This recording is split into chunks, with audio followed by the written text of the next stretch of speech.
get knocked down, but I get up again. You're never gonna keep me down. I get knocked down, but I get up again. You're never gonna keep me down. I get knocked down, but I get up again. You're never gonna keep me down. I get knocked down, but I get up again. You're never gonna keep me down.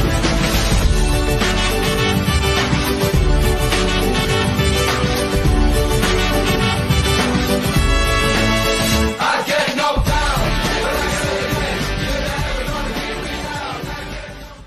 You're never gonna keep me down. Looks like I picked the wrong week to quit smoking. Looks like I picked the wrong week to quit drinking.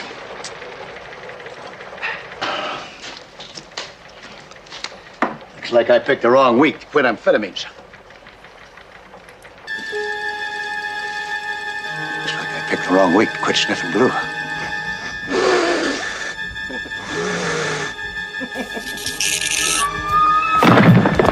You ever been in a cockpit before? Oh, sir, I've never been up in a plane before. You ever seen a grown man naked?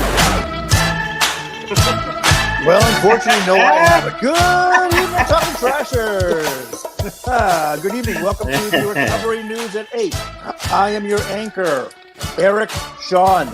Today's top story. A man was arrested today for racing greyhounds. He was later released on bail, but unfortunately, he'll never drive a bus again. This guy do get it. Welcome to episode 137. We want to welcome our recovery centers. We have Liftoff Recovery, Straight and Narrow, The Burns House, Don't Release the Hounds, and Bracebridge. And now to a man who finds knowing sign language pretty handy, Timmy Snyder. That's fun. I love jokes. We have fun here on Talkin' the Trash. This is episode 137. We just celebrated or observed Overdose Awareness Day on Sunday and Monday. And, you know, we're still doing our thing. It doesn't end just because it's September. But anyway, we're going to do our preamble real quick, and then we'll get into the... I didn't put the preamble back. So we're just going to go around and meet the team here. Here's what we're going to do. Reparation HQ. Right? There you go. Jimmy Leibel.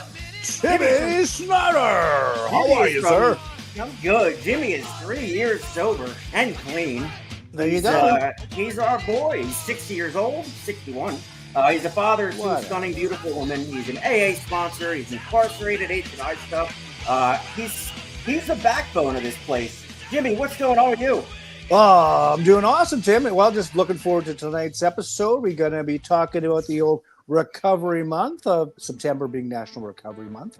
Yeah. And of course, when you sent the message out, of course, I threw it into AI and it came up with this wonderful script that we're going to be going through later. But saw that. Yeah, it's crazy. Yeah, 2 weeks from tonight, Kaisa will be en route to Regina, Saskatchewan for our annual AA Ride-Up. We'll be flying over the mountains and then into the Bald Prairies pretty quick. So 2 weeks to come.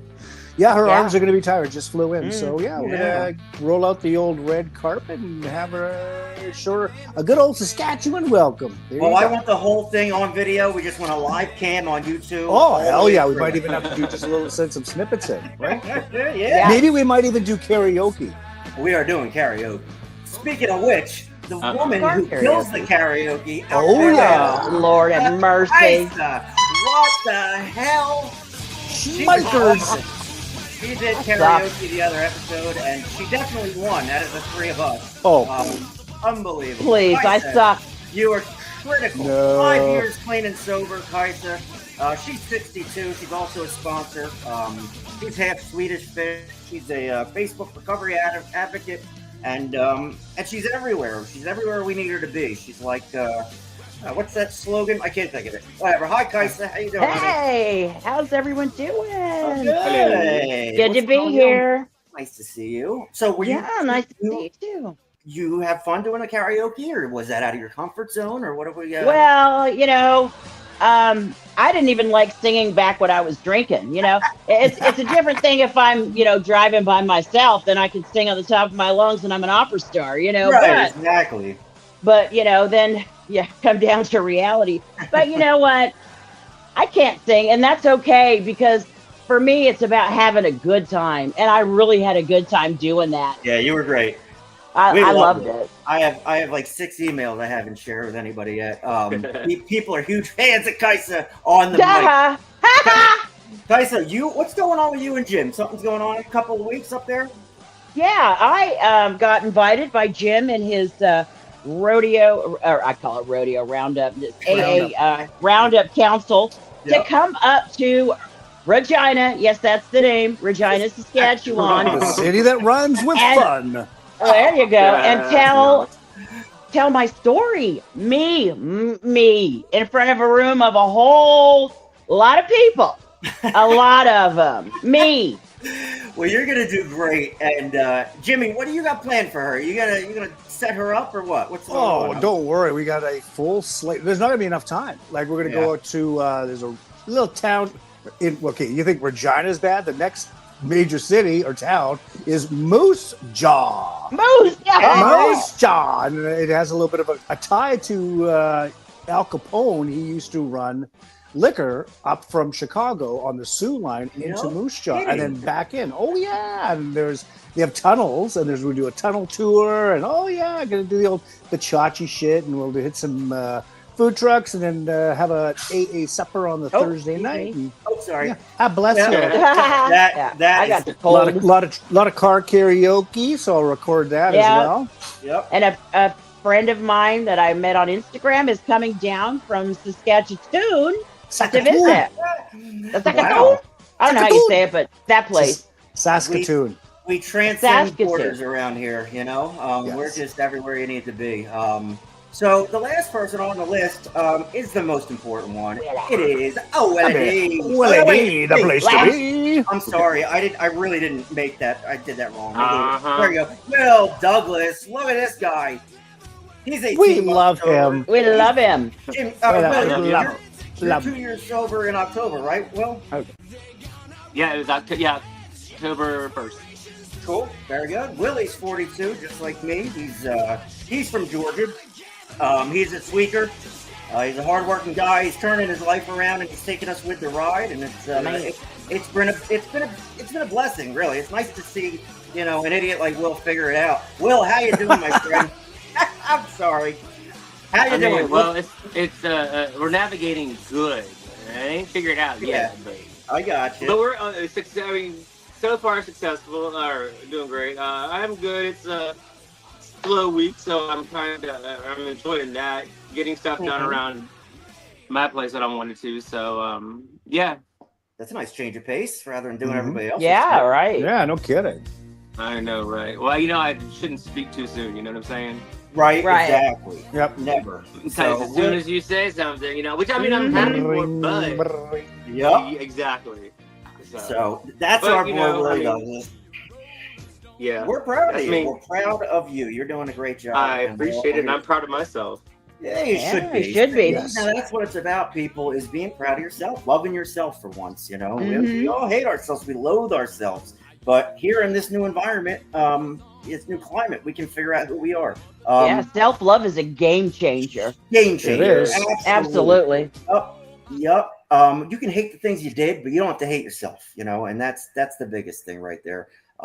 Because you'll go back out. My name's Tim. I'm 42. I'm Hi, Tim. Hi. Hi. Hello, Hi. Taylor. I have 2 gorgeous daughters. I'm involved in AA, and I do this podcast. And I do it to give back, and I do it to keep my own sobriety because that's what I've been told to do. So there you have it. All right, that's the whole team. There we are. Hey guys, how we doing? Good. Awesome. Oh, Awesome. yeah. So I am just trying to picture Kaisa flying to Canada and doing this whole thing. How many days is she there? She arrives Wednesday night about 11 o'clock, and then Thursday the roundup starts Friday afternoon.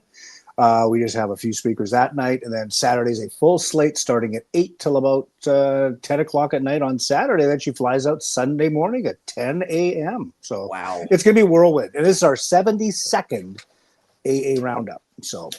I still can't believe it's gonna. I'm the main speaker. Well, I got a call from one of the Indian bands here this morning, and they asked me some questions. Yeah, like they have a recovery group obviously there, and they're like, "Wow, like is Kaisa really coming?" I'm like, "Yeah." And he goes, "I'll take 11 tickets." I'm like, "Sweet." Oh wow. Yeah. So you're gonna have all these. You got a bit of a fan base up here, and especially after Wow. karaoke. Oh yeah. Oh, she's got a face everywhere she's at, but she's I know. just like she's naturally like humble, so she's like whatever, but like she plays it off pretty good. But she's a fucking rock star. I keep cursing. I gotta stop doing that. No, it's fine. She's a rock star. Yeah, I watched the last episode and I was sleep deprived. I was cursing every other word. Oh no! I watched it too. I couldn't believe it. What a I was mess. cracking up. I tried to put it together. I was just looking at something from the rehab I went to up in New Jersey, and they're offering detox for kratom, and I'm like, this is nuts. Like, kratom is you can get it at the gas station Yeah. or whatever. It's everywhere. Kratom is like it's a synthetic opiate. It comes from a plant. Comes from the microgygia plant or something, and I mean, I can tell you, I've done enough kratom to write a novel. It's like it's not what you're looking for. So with me, anytime I relapsed, if I would drink or do something that isn't recovery conducive, and I let my guard down, and I think, oh, well, I'm drinking, I'll get some cocaine or whatever it is. Kratom is like that, and when you don't do your drug of choice and you just do a drug because it's there, it usually makes you want your drug of choice. And I know with kratom, I would not get the feeling I'm looking for. So I live in a sober house. I'll just go back to the Quick Mart and buy some more kratom, try the other ones. And I ended up finding something that whacked you out pretty good. But, you know, it came with throwing up and hallucinations and all that too. And I failed a drug test for everything. It's somehow, I'm like, I was adamant.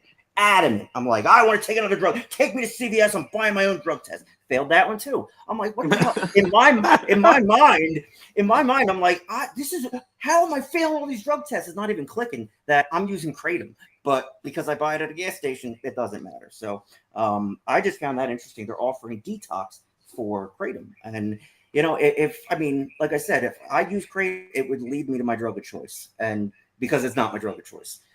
No. That's why you can't mess with things. That's why alcohol or addicts can't drink.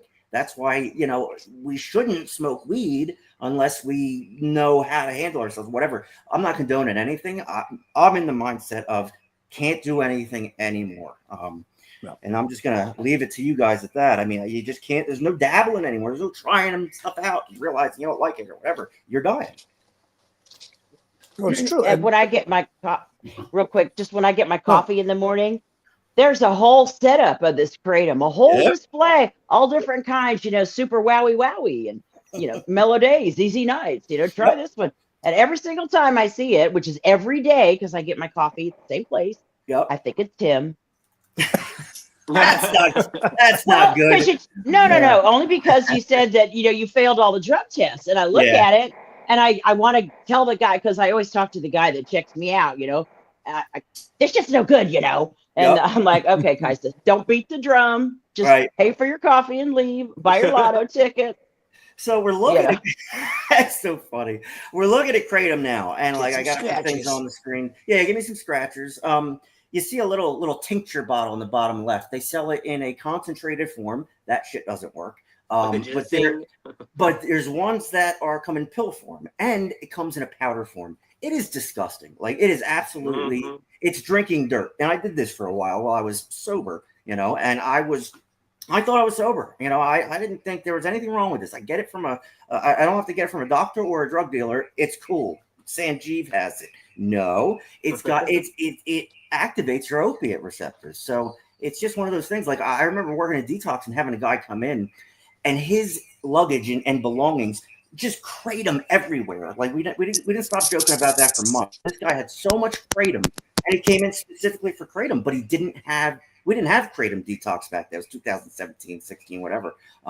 It's crazy. You can't mess with this stuff at the gas stations. You know, it's just, you don't know what's in it. And if you won't touch pressed pills or won't touch pills because of fentanyl, whatever, treat this the same way. This is an addiction, and it can run your life. And this shit is not cheap. I mean, you might as well just do heroin at this point because that is so expensive, that stuff. You know, it's a $100 a day habit if you really are dedicated I don't know. Will, do you have any experience with gas station pharmaceuticals?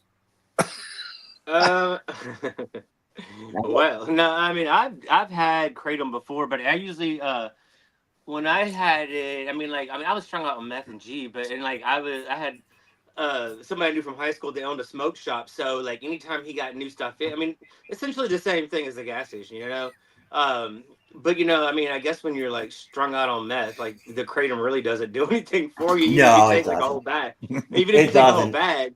But Yeah. like no, like not really, not that I can. No, just Well, I mean, cigarettes and freaking vapes. you did the real thing. I cannot if I watch Kaisa while somebody else is talking, I completely lose my train of thought. She's hysterical. Yeah, I remember back in the day with the ephedrine pills and all that stuff they Oh, would I sell in used the to gas do. I no, stations. Yeah, yeah. back Yeah, when they had man. like the diet pills at CVS and Yeah, Walgreens that had the yep, Sudafed in it. yep. They had Oh, a let me tell you. Dexatrim. Oh yeah, Dexatrim, yeah, that's yeah. right. Dexatrim. Yep, I yep. used If I to eat couldn't get my those. shit, I would be eating handfuls My of that stuff. my family went to see a doctor for weight loss back in, I don't know, the 90s or whatever, and his last name was Kubacki, and we would call him Wacky Kubacki because he would try amphetamines basically, and everybody was getting skinny and strung out and grinding their teeth. Yeah, it is. It's crazy. Yeah. Like we talk about the day. I hear my voice coming from somewhere. I don't know where it's coming from. Probably on We your The talk. other heavens. camera.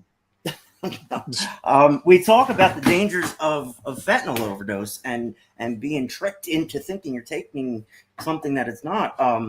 This is the same thing. None of this stuff is regulated. We're not going to talk about creating the whole show, but my point is none of this stuff is regulated at all. It's a free for all, and it comes in every form you can think of. Now, like I said, some of it's not that bad. Some of it, like I got a hold of one. It was pills. I won't say the name. And this is what you're talking about, Kaiser, right? Like a whole thing of Yeah, and these are little bottles. These are all yeah, little bottles, yeah. They sell these little tincture like bottles. little shots. Yep. And there's like this OPMS version. Like I tried this back in 2011 when I was detoxing from oxys or whatever, and that stuff. It didn't do anything for withdrawal. But if you're normal and you take it, you'll feel it, and it's an opiate high. It's a euphoric high, but it's not worth it. Like I honestly, the side effects and the shit that comes along with doing heroin, I'd rather deal with that than drinking dirt, throwing up, and like feeling the way I felt. Like I said, I would not feel the way I wanted to feel, and I would then long for my drug, and that's a bad place to be. You do not want to be longing for your drug because you'll make fucking terrible. There I go again. Terrible decisions on. I'll put the TVMA thing up. On your life, you'll just make bad decisions. So, we go around. Jimmy, have you ever broken a bone in your life? I was just wondering that earlier. I don't know why. No, I've come close a couple of times, like in football and shit. But the closest one I came when I was doing a repair on one of our printing presses, and I was talking to the pressman beside me. He looks at me, and I go, "What?" And I look, and it was the index finger here, and the bone. It tore the whole part of my finger back, and the bone was sticking up. Ew. And I just looked at it, and then I went back, and I got a concussion. Did. I got a concussion. I cracked my head open on that. Because you passed out. Well, yeah, I just went into shock. But then I got a concussion from falling and cracking my head on the floor, the cement floor of the shop. So, no. You're a sissy, So, answer man. the question, I have not broken a bone. I don't know why. I was lit seriously in bed last night. Right before I went to bed, I was wondering if Jimmy ever broke any bones playing sports. I've broken other people's bones. Oh, this guy. Yeah. Oh, yeah. Baby, Bone back crusher. Yeah. Oh, yeah. The old trailer ball in that fist and kaboom. Hello, Yep. Gonzo. Yep. Got that right. There's somebody walking around the inmates over here in Clarksville with a broken bone on his face. That's it's just so we're gonna kind of we talk about we talk about fentanyl and all that stuff. So we just want to kind of look at we're gonna shift out of opiates a little bit, and we're gonna bring all the drugs into it because a drug is a drug is a drug, except for caffeine or nicotine. So National Recovery Month is observed annually in September to raise. Hold on. never mind, to raise awareness about substance use disorders and celebrate achievements in individuals' recovery. And the last part of that is the biggest thing, is celebrating people's achievements in recovery. The real world is like, oh, you were sober for a year? Good job. You're supposed to be. We have to seek our own people for that kind of support. So I mean, we can all attest to communal support. You're looking at 4 people who are open friends with each other because we need each other's support. And sometimes it's one of those things. Sometimes you don't realize you need it, and yet finding it. So Kaisa, tell me a little bit about your first experience with a sponsee. I was thinking about that the other day. Okay. Well, I've had many women ask me to sponsor them. Yep. I have only taken one through the steps. Wow. And she's still sober today. She's got 4.5 years, basically. Now, what I experienced, because when I went to rehab, and once I graduated, I would go back alumni night on Friday night, and all the gals that were in there would, search out me and some of my other friends, Amy, who was on the show, and a couple other gals, and they'd ask us to sponsor them. So, it would usually get up to step 3. And then and every single one of them fell off and relapsed at step 3. Some just never called again. Right. One chick wanted me to, I don't know, be a marriage counselor. I've never been married. Don't ask me. Okay. Yeah. I can help you through the steps, but I'm not giving you any marital advice, because I mean, that's not what I'm here to help you with. If they want bad advice, you can send them to me. I'll give them. Call Tim. Yeah, exactly. Well, see, that's an interesting thing, because wait, the girl that you took all the way through the steps, what number sponsor was she? Was she like 10 or 20 or 2? Oh, let's see. I got her at my rehab, so she probably was 10, maybe. Okay, maybe. Yeah. Cool. I really don't remember, but that's good. It seems like it should be quantity or quality over quantity. Absolutely. I know a bunch of guys that take on way too many sponsees. They seem stressed out. It's affecting their sobriety. So there's a delicate balance there. Yeah.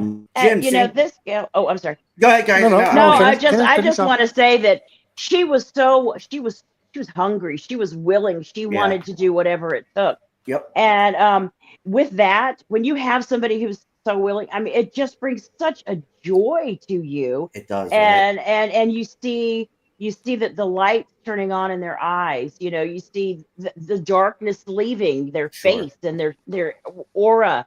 And I'm telling you, there is nothing like it. Nothing. What you're describing is how this thing works. Like that's the getting back part. You give to receive, and it's better to give than receive, that whole thing. But like when you receive that back, you're not asking for it, but it comes with the territory, and their success, grows in you. It makes us feel better helping someone else, especially someone who was lost like we were at 30, 40, 50 days. It keeps us sober. It does. It keeps us sober and clean, all of that. All of it. Jimmy, how many? Sorry, Jim. Yeah. No. Jimmy, tell me about your sponsee experience. Oh, my first one, God rest his soul. Ben, he was 32 years old. Great job. 3 kids, beautiful wife. And like Kaisa says, that step 1, I was the same way when I first came in. I called the AA polka, 1, 2, 3, drink, 1, 2, 3, drink. And that's all I did. But Ben, he wanted, but he was going through some marital issues, and he got an apartment and got a girlfriend right away, and she was a drug addict, and he went back drinking, and he experimented. I think it was with meth, and boom, gone. And it was like he was like 5 months, With meth, and I actually just took a new sponsee on, but like Kaisa says, that you want to find, and it's almost like dating. A sponsee will come to you and approach you and say, "Hey, I want what you got," right? And you have to. And a couple of people have asked me, and I said, "They just don't have it. They're just going through. I've been told I've got a sponsor, and you're just the guy standing next to me, so you'll be my sponsor." And I'm like, "No." Yeah. Why? Right. Because I don't want to do the polka with you. I've seen it too many times. Yep. I'll help you find a sponsor. I'll be your temporary sponsor, But what I do, I'll show this to the people out there. I print off. It's a 30-page questionnaire. You're an booklet. insane person, is what you are. Yes, but I also have and I do the same thing. It's a 12-step worksheet with questions. It's a guide to working the 12 steps. And because you have to teach them to walk back, you have to teach them how to walk across the street again. Right. In life, because we've always been that, as we call a jaywalker, like, oh, it's not going to happen to me again. I got this shit. Right. And like I say, because when you see that look in their eye, like they want it. They really want sobriety and they want recovery. They're sick and tired of being sick and tired. Yeah, and just watching them just flourish. And I mentioned it before, Joey, he's like, well, you're my sponsor now. I'm like, where's he now? In jail. And I'm like, no, I'm not going to be your sponsor because you're not going to put the effort. I'm not going to waste my time. My time is valuable. Absolutely. And I will spend the time with you because I want to give back what was given to me. And like my sponsor, Don, I didn't ask him. He asked me if he could be my sponsor. Really? Yes. And I'm like, what? And he goes, you were just so tender. And he didn't want me to fail. He wanted to set me up for success. For success. Yeah. Exactly. And because what I was sharing, and it's like, this guy's he's setting himself up for failure again. Yep. There's just too much shit out there. And he goes, hey kid, what do you think? I'm like, sure. And you know what? I only get to see Don once a week now, and it breaks my heart. It breaks his, but the time we spend together is just magical. See, I know Donnie. I know his type. I know you get to a point where you can see the people that need it and the people that are just there. And he probably saw something in you, Jimmy. And obviously he's got a good eye because you're taking this. Plus he wears the merch too. Like I sent you the picture of Donnie. He does. He represents. He's playing crib with he was playing bridge that day and with all these ladies. And they're like, what's talking trash? And I said, well, Don's always talking trash. And he's like, like everybody knows, like his sponsor, Don's sponsor, lives in the same retirement community as he does. His sponsor has 50 some years. That sounds like a fun neighborhood. Oh yeah, I'll take guys. Actually, I got this one meeting I want to take her to. It's called the Out to Lunch, and every second word, Tim, you'd fit in just fine as effing and jeffing. But it's a fun group, and that's the day of the roundup on the Friday. So I like fun. Yeah, you guys. I want the whole thing documented. I'm gonna send Will up there with a camera so he can just film it all. It will be a Netflix mini miniseries coming up. We're gonna blow away Yellowstone. That's true. Yellowstone is not on Netflix. All right, Jimmy, read us our daily refraction. You betcha, Mr. Tim. Okay, so for September the Toid, we got building a new life. We feel a man is unthinking when he says sobriety is enough. And that's from Alcoholics Anonymous, page 82. When I reflect on step 9, I see that physical sobriety must be enough for me. I need to remember the hopelessness I felt before I found sobriety and how I am willing to go to any length for it. Physical sobriety is not enough for those around me. However, since I must see that God's gift is to be used to build a new life for my family and loved ones. As importantly, I must be available to help others who want the AA way of life. I ask God to help me share the gift of sobriety so that its benefits may be shown to those I know and love. There you go, kids. Refract! And there you have it. It's a good reading.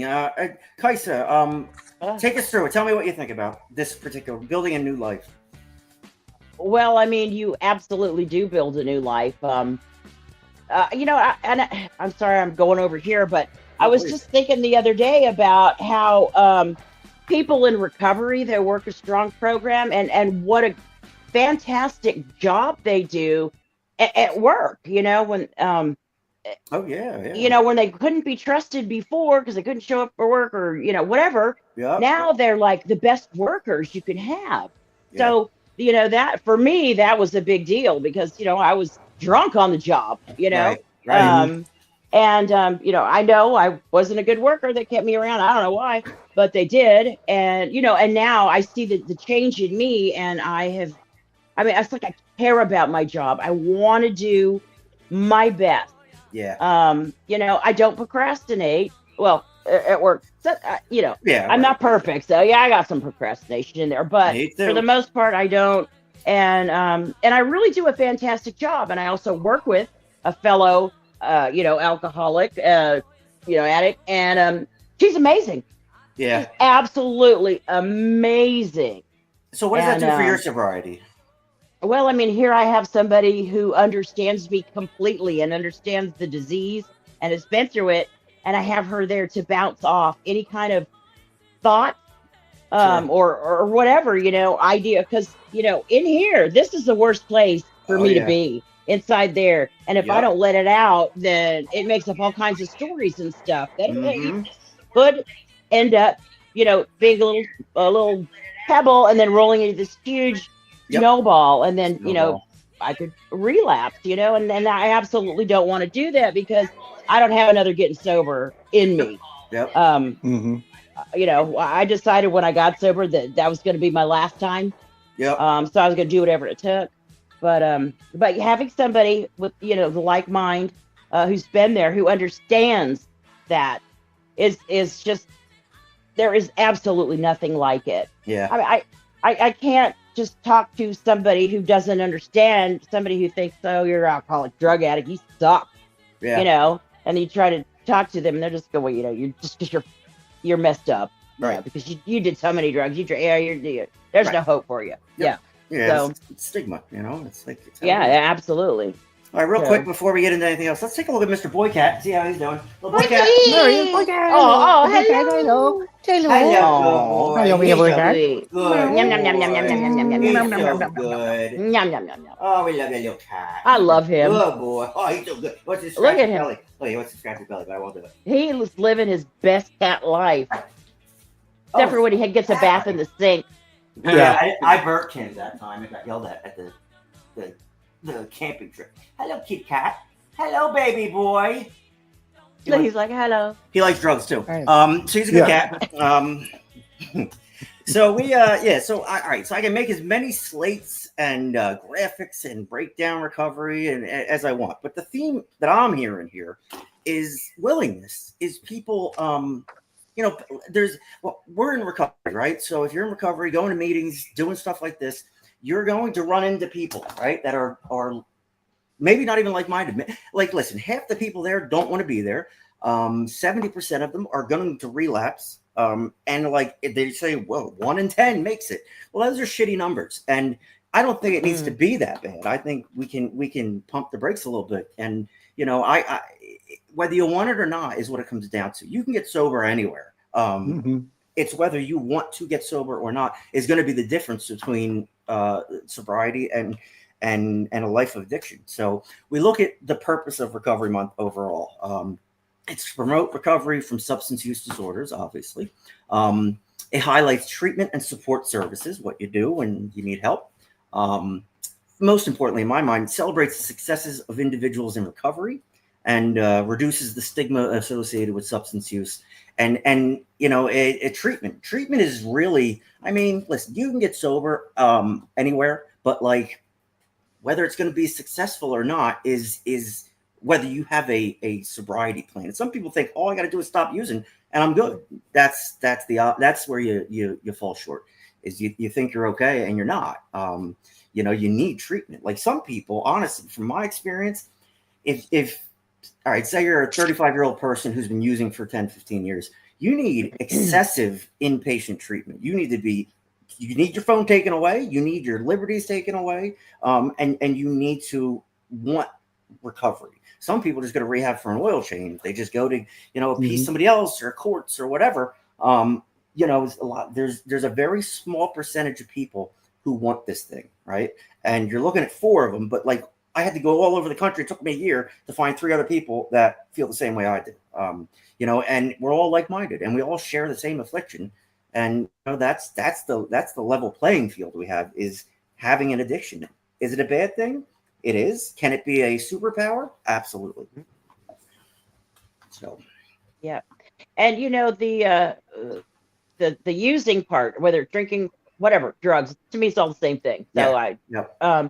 it that is just a symptom of a deeper problem. Yeah. And so it's really imperative that you get in there and you figure out what that is, and because like when I had to do my 4-step, I was like, all right, I'll just write stuff down, and Yeah. my sponsor started talking to me, about things that she had put on there and things that were, and she like was honest with me and told me some stuff, that you just don't go telling everybody. And I was like, well, crap, man, if she can tell me that, I could certainly tell her all this other stuff. And then I was like, you know what?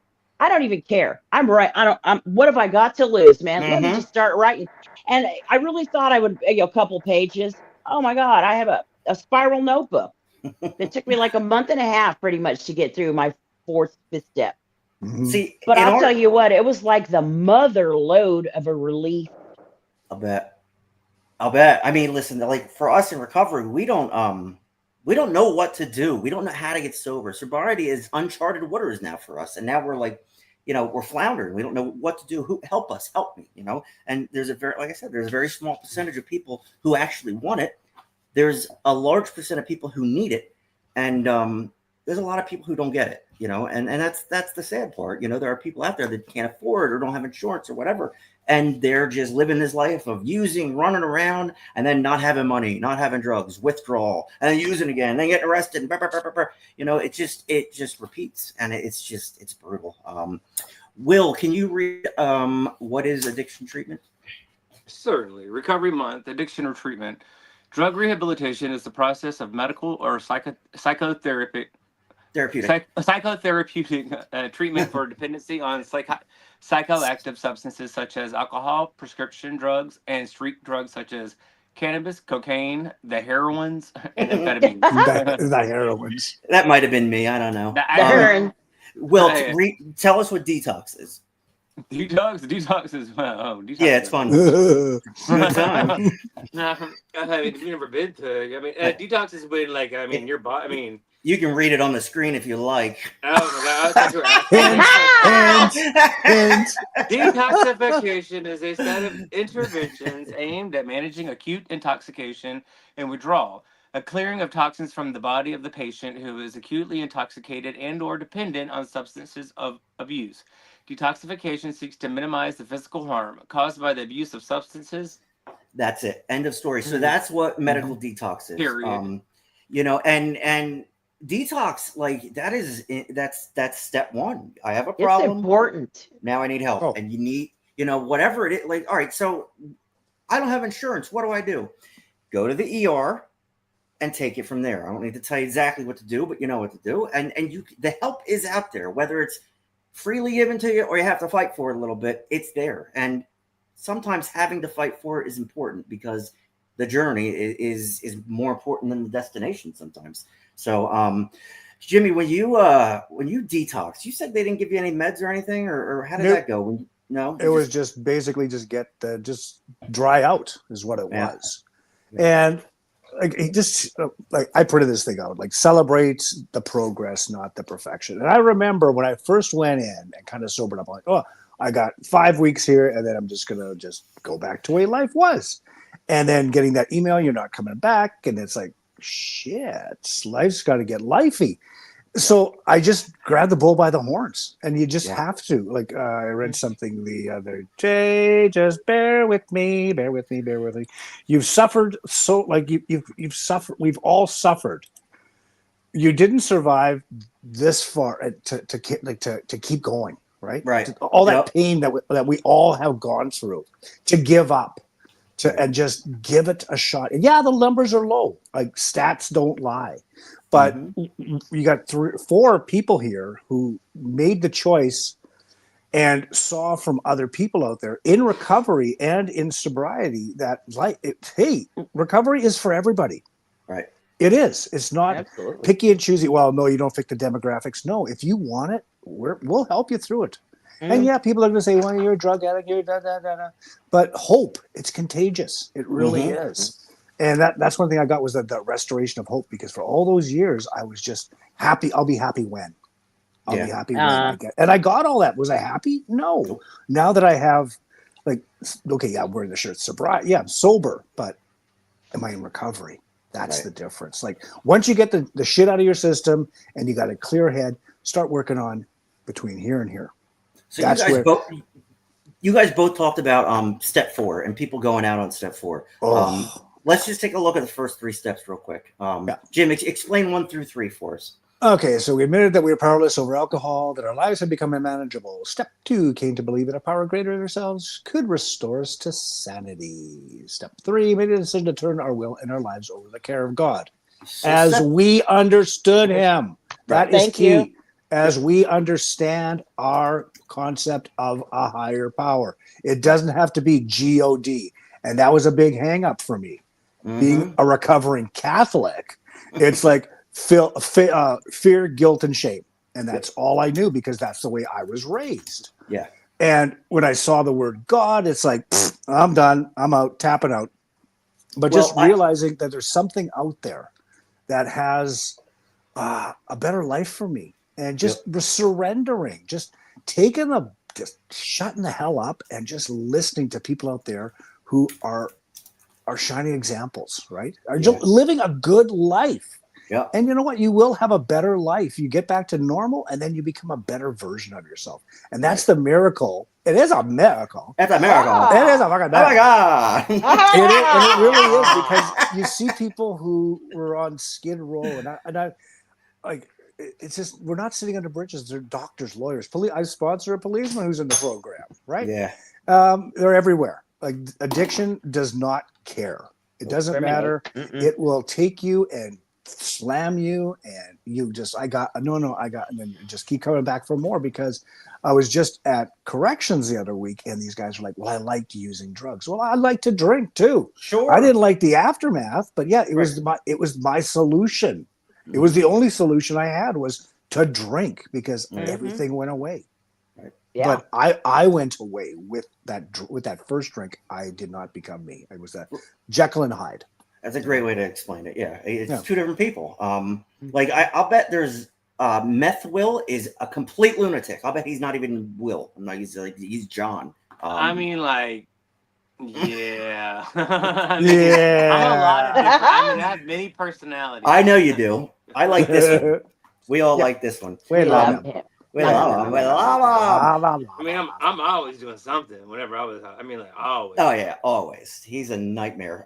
We're just so that's the point of this is like loving yourself. That's what we were just talking about. Is if you go into this recovery thing with this mindset that I'm a piece of shit and I don't deserve to have a happy life, and look at what I've done, and you'll get to the point where when those things that used to make you want to get high, those things are the things that make you think of the path of destruction that comes with getting high. So that fleeting moment of feeling good and the damage that comes with it, it starts to outweigh each other. And the scales start to tip in your favor. You start to not obsess over the drug. The obsession gets lifted and you're able to have this clear thinking where you can make decisions in a clear mind. And I said last episode about ticking time bombs. When we're setting these little things off and then we're going, and then we get sober and they start popping up and exploding and you get locked up over nonsense. And like that happens. So like, that's where life gets lifey. That's where your program comes in. That's where your support system comes in. And like, we're all here for you. We're here. We service quite a few people, and not service. We're just friends with them. There are recovery. I wouldn't say service. Service. Whoopsie. I think I have Yahtzee. I have a sound effect for that. There it is. So like, yeah. Oh, stop. That's what she didn't That's say. what she said. You're right.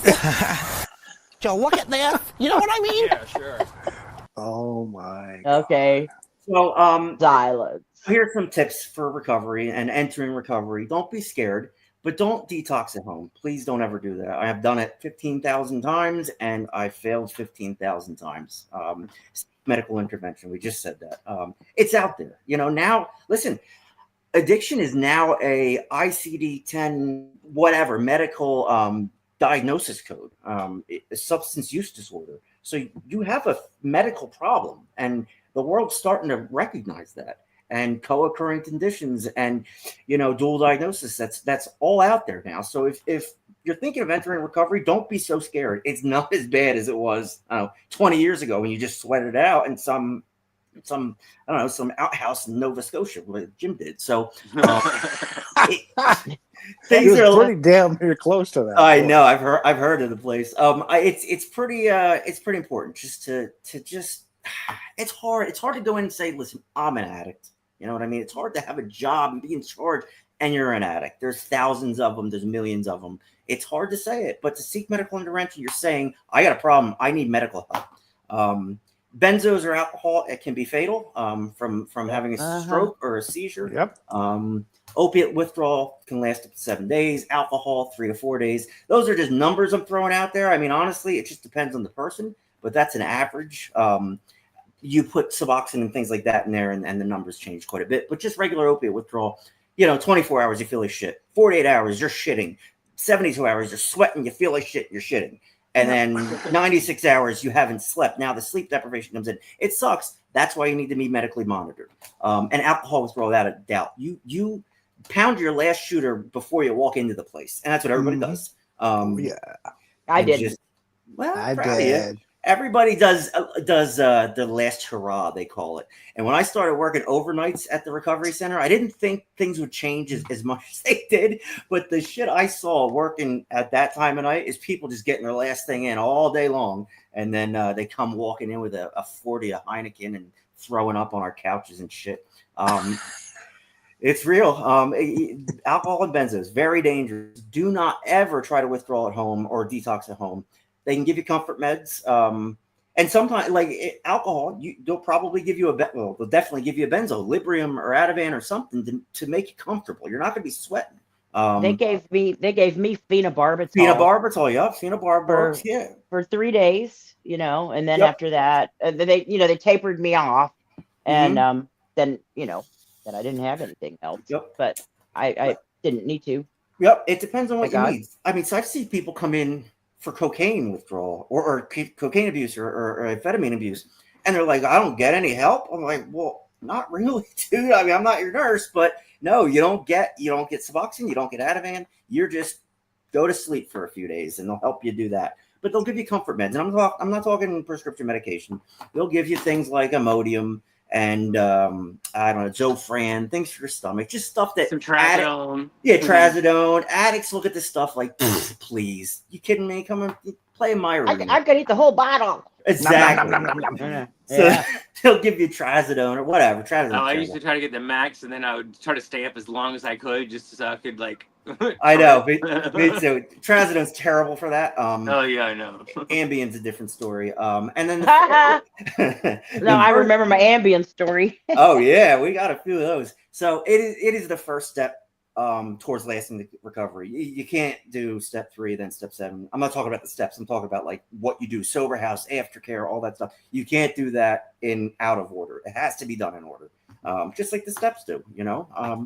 So you go to inpatient. And Jimmy, can you read this for us? I certainly can. This level of care is best suited for those with severe mental health disorders requiring immediate stabilization. Inpatient treatment is typically 30 days. So typically it is. It can be different things. There's different. We always hear 30 days, 28 days, rehab, whatever. Sandra Bullock. That was a good movie, actually. What was that called? That movie? Yeah, well, that too. But here's the thing. I personally, I went to a pretty nice rehab with state insurance. That was, and they're out there. There's some bad ones, but like, if that's all you can get is the bad ones, sometimes it just works out that that's probably what you needed. It's just like Jim said. Jim said his sponsor can spot people who actually want it, and we all can really because we want it. So you tend to get in with the like-minded people who really want to get sober, and that's where you want to be. It's super important to have your pack. Residential treatment. Kaisa, could you read this?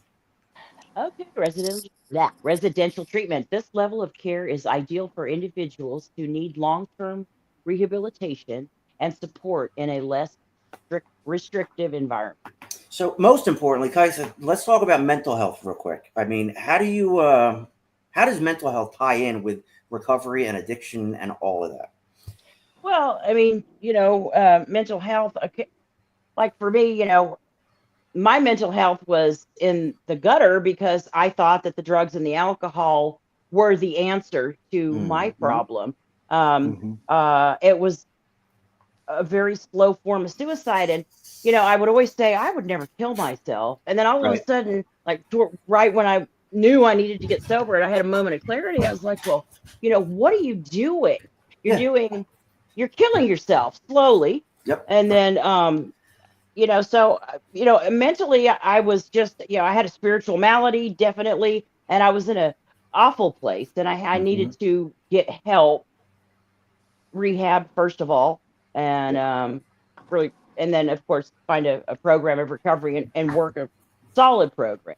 Hmm. So yeah, mental health is hand in hand. It's key. It really is. It's hand in hand. Why do we use because of something? We use because we didn't like the way we felt, Mm-hmm. So now we take the drug out. Now, not only are we afraid that we're never going to feel good again, we're afraid that we're never going to feel normal again. And that's the scary part. And we don't even know what normal is at that point. You rewire your brain when you use these chemicals, these substances. So dangerous, And we just that's why we exist. It's because there's a need for it. Then there's outpatient treatment. After you get done, all right, let's say you go to rehab. You're in detox for 7 days. You're in the residential side for 23 days. All that time you're restricted. You can leave, but you don't have your phone, and it's set up for you to stay. Because the first thing an addict wants to do when they get sober is get high, and that's something it's okay. That's okay to feel that way. What's not okay is to not address it and to let it run your life like it's been doing. So aftercare is huge. Addiction recovery is a long-term process that continues after inpatient treatment is over. Aftercare is any type of ongoing care you receive after you leave rehab. The most common forms are 12-step programs, outpatient care, counseling, and sober living. So, I mean, that kind of puts us where we're at now, like we all do stuff like that. We've all done stuff like that to be sober. When you get in the mindset of, I don't need that, like this is okay, but I don't need that, then you start to take your sobriety back into your own hands. And when your sobriety is in your own hands, you're going to drop it. It needs to be held with you and your community and your support system. Will, what does the show do for you as a sobriety tool, as a support system? I mean, it holds me accountable. For me, I mean, like I said, the only interaction with people that are clean and sober is pretty much through that is when I talk about it or any kind of conversation of topic is through here. I mean, my Yeah. family. I mean, that's kind of like anytime I've had. I was thinking about this earlier. Like my mom, like she'd always want to put these interventions together, right?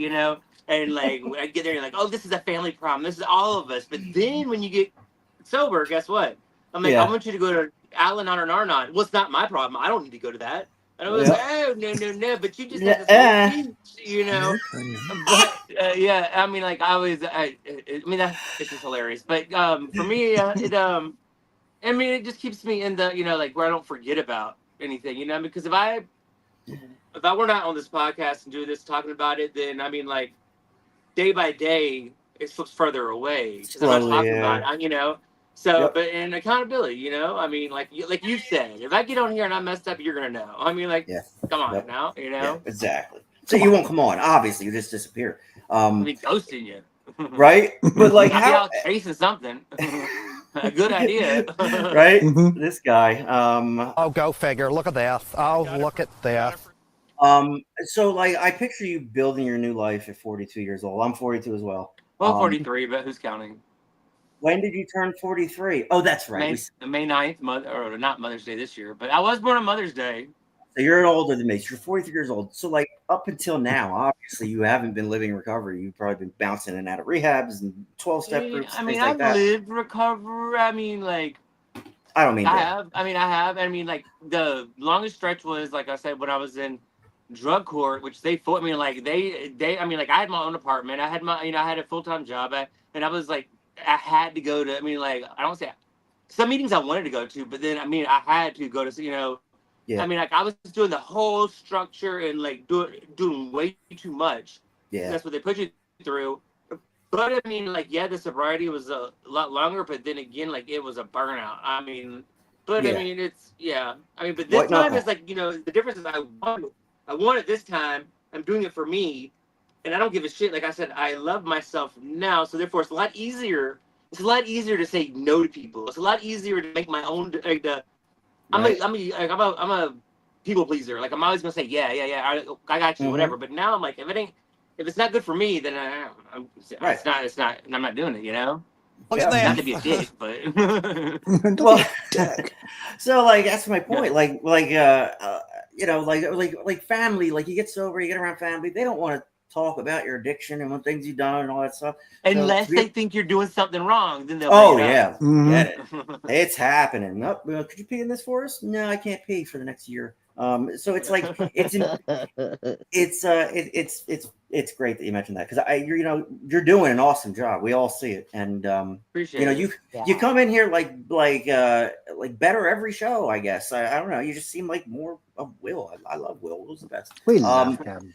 We So- love him. We love him. Thank So you. Oh, we talked about yeah. Yeah, baby. Shine on my rims, Oh, really? Buff Well, it, baby. Buff it. so we Oh, we okay. constantly push ongoing medical care. If you're an addict and you're in recovery, you need to have medical care, whether it's Hep C, whether it's years of abuse in your body and your brain, whether it's whatever it is, you're messed up, or psychiatric care too. And a primary care provider can provide you your antidepressants or whatever it is, and they'll probably start you on that kind of stuff in rehab. And that's where we always say advocate for yourself. You're one of 50 guys trying to get your health care, trying to get your life shit together, and you can fall into the mix and get overlooked. And I did 5 or 6 times before I figured it out. But it's that trial and error that we're here to try to circumvent. You don't have to go through 1, 2, 3, 4, 5. You can go through 1 to 5. You can circumvent it this way. We have ways of doing things. So we're kind of set up for those who don't know what to do. But medical care is huge. We get sober and we're not better. We number one, we have that reason that we used in the first place. We had that underlying need to self-medicate. So that has to be addressed or you're going to continue to do it. So medical care is huge. Psychiatric care is huge. It's anybody that's going to rehab right now is going to find themselves with substance use disorder and depression, anxiety, OCD, whatever. We all got it, and it's all there. And the treatment for this stuff, like normal people, it's you're not just flipping a switch. You don't take an antidepressant and be like, all better. It takes months. So this is just something that should be sewn into your treatment plan intently with purpose. You're going to address your mental health and your physical health now that you're sober, because you have to, because poor physical health will lead you to self-medicating again. So psychiatric care is huge, and medical support combined with relapse prevention strategies and peer support is top of the charts. You have to have medical support. You have to have accountability. Will said it. Accountability is, to an addict, it is something we do not want when we're using and actively in addiction. And then when we're sober, we absolutely need it. And it's super important. So, I don't know, guys. I love you. You're all the best. Let's see. I'll go around the horn here real quick. 2 positives, 1 grateful. Will go. Oh man, It's not that hard. We do it every show. I mean, like, I know, but I'm just anyhow, 2 positives. Yeah. I mean, but I'm gonna say again, yeah, positive is I've had a light week, which is positive. I mean, I guess That is it's giving me time to important. relax. Positive. I don't know. I mean, I get off probation. Like I'm still positive. I won't be positive till the day I get off on the 9th, and then Wow. grateful. I'm grateful for you guys. I'm always grateful for you guys. I know it's to say something different, but hey, that's my main Hey, thing. I'm grateful for you. Listen, we love you. You are Oh, yeah.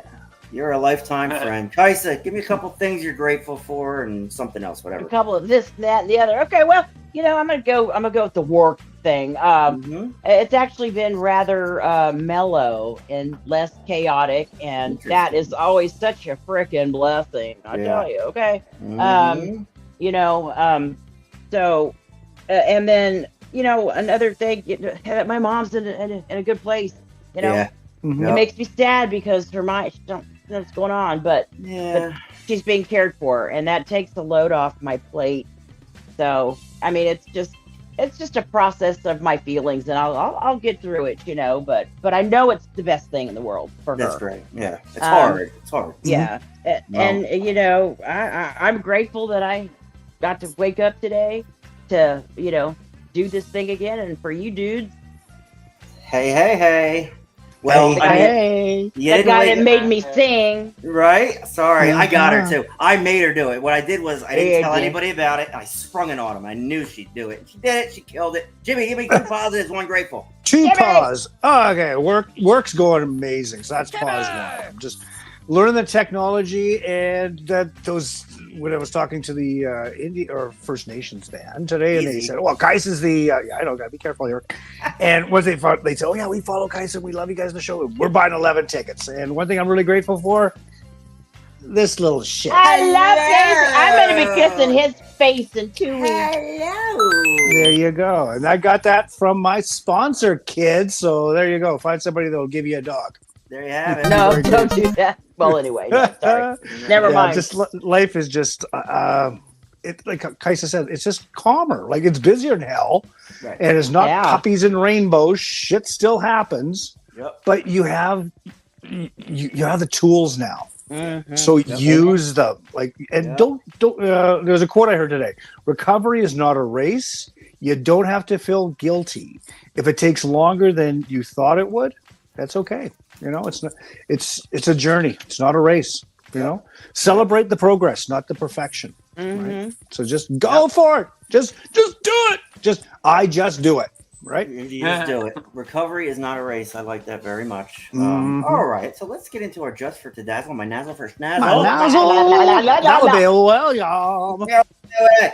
All right. He's just not a pretty face. Daily reflections. He's a Just man. for today. I got it. All right, Willie boy. Uh, Let's get just after for it then. Just for Tadati, my naughty. Let me Just get for rid of that you- back.